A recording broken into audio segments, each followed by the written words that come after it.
Alrighty, welcome to another day in paradise, although it is a bit cloudy out there. Anyway, today's a bit of an unusual video.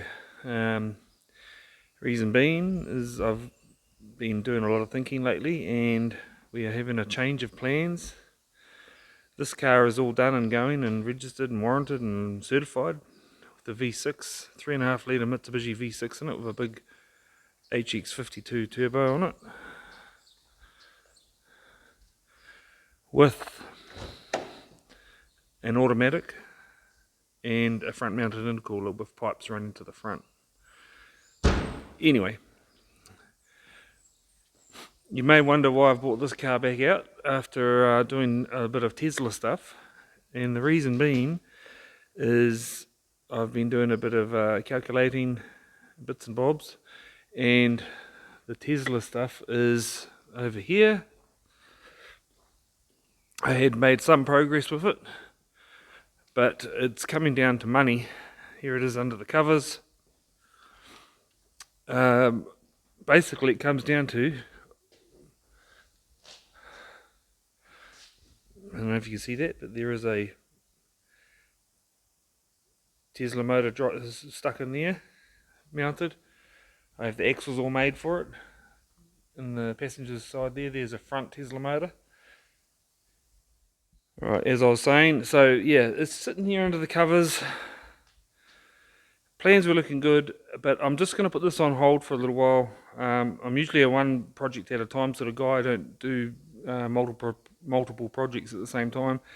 And but yeah, the problem is, as people had pointed out to me, and after lots and lots of research, yes, getting enough battery into a car this size is hard, unless you want limited range. And then if you've got a small battery pack in here, they can't put out enough power to drive the Tesla motors at their full capacity. So that's where I'm at. I had looked into all sorts of different types of batteries, such as LTO batteries, which can put out huge power in short time. They're quite cool because they don't need cooling.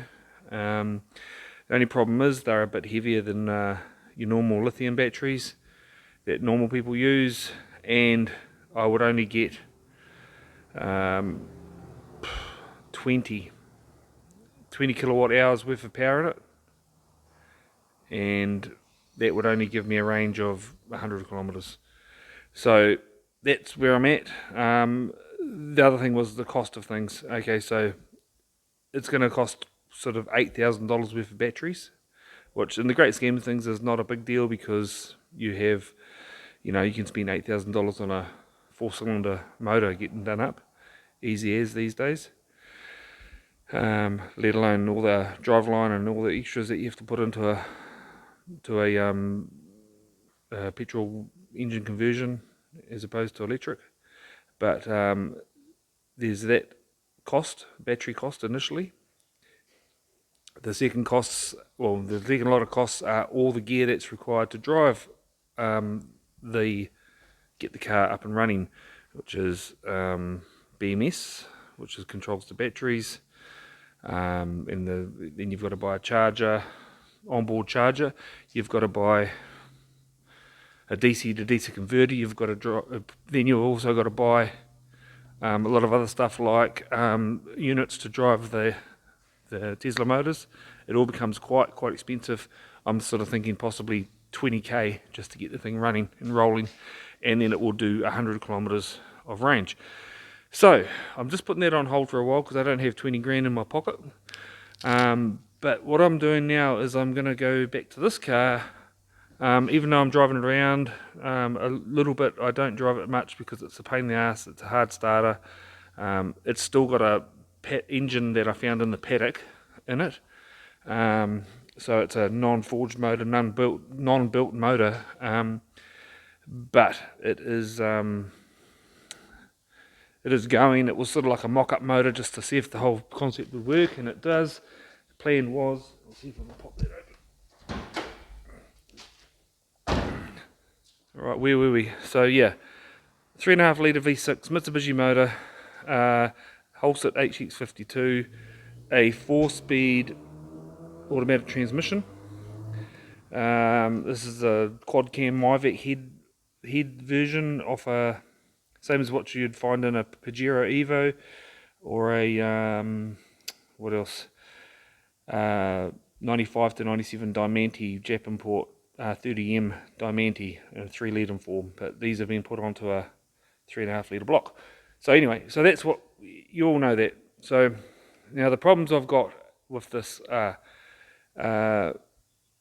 I've got to pull this motor apart and spend a bit of money getting it all forged, and it's quite a lot of money. The problem is then the driveline is the big hold up. The driveline's starting to make a noise, and I didn't believe it, but they actually getting quite hard to find bits for, and nobody can supply a limited slip diff for it. Yeah, so I'm just like, well, what do I do? What do I do? And this is what I've decided to do. I've decided to take it out, and you know, it's a big iron block. It's quite heavy, and I'm not sure if, I think it does probably interfere with the handling a bit. It's hard to say because I haven't driven this car set up with the suspension. It's got coilovers and everything in it. I haven't driven it with the suspension in it, so in a 4-cylinder form, so I can't sort of compare what it was like. So anyway, so now, as you all know, if you're into MR2s, you've probably heard of, oh, there's a compressor. You've heard of Stavtech over in England. He's a bit of a dude, and this is one of my other cars that just sits here doing not much, and it's just a Mark 1 TT. It's a cool little car, 5-speed, 185 horsepower, pretty cool little car. Love driving it, it's fun, smooth, nice to ride in. So I do have a little bit of a fascination with the Euro motors, because they are quite nice and smooth. Now I'll just wait for that compressor to turn off. There we go. Alright, it's off. So, after watching Stavtech's latest videos over in England, he's having such good luck with those motors, and you know, he sort of slaps them together and goes all out and has a bloody great result, and I've got nothing but respect for those guys. They're awesome, and I love what they do. So I've had this motor sitting around for a while, which is another TT motor that I've just sort of happened to have lying around. This is a AQU, another 185 horsepower. It's a sort of complete motor. Sorry, it's a bit dark, so that's fine. Had that. After doing a bit of research, I found out this is a small port head engine, and so I thought, right, I'm going to do this. I'm going to do what Stavtech's done over in England, and I am going to put engine trans from one of these into the MR2. So I happened to find myself a, what is this thing? An older motor, a AGU. It doesn't have any variable valve stuff on it. It's just a basic motor. It has the manual throttle wish, and this is supposed to be a big port head. I haven't actually pulled the inlet off to find out, but just a quick look at sort of, these runners feel fatter than those runners, so I'm pretty sure the AGU from my research is supposed to be a big port head. So this is what's going to go into the MR2. I've got a 6-speed box coming for it, and I think I can do it pretty cheap. Obviously a 4-cylinder is a lot cheaper to do up than a V6, and you can get bits for them quite easily, and the driveline bits you can get quite easily too. So yeah, this is all going to go into here. We have a 5-stud conversion on this. It's running Mitsubishi rear CVs, which are a little bit thicker and fatter than the Toyota ones in terms of the stub coming out of into the hub. So I have seen the Toyota ones twist a bit because they are quite small, the actual stub coming out of them. So it'll have to have some custom axles made, which is fine because my axle guy's all good. and no problems. So, and I'll be going for a manual setup instead of the auto. So that's the plan.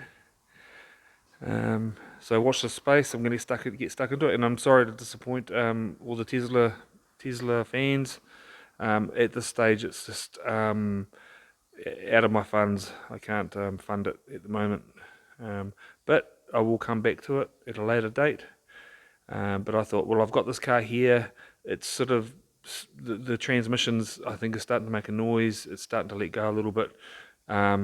I took it for one little last hurrah, done some donuts in the middle of town, just for fun. I mean, some donuts in a paddock in the middle of nowhere, I should say. And damn, yeah, what was I thinking? So yeah, so this is going to be it. Again, I want to make this car easy to hop in, start, and drive. That's the plan. So I'll keep you updated and see how we go. All right, we'll see you next time. I'll show you what I've getting up to.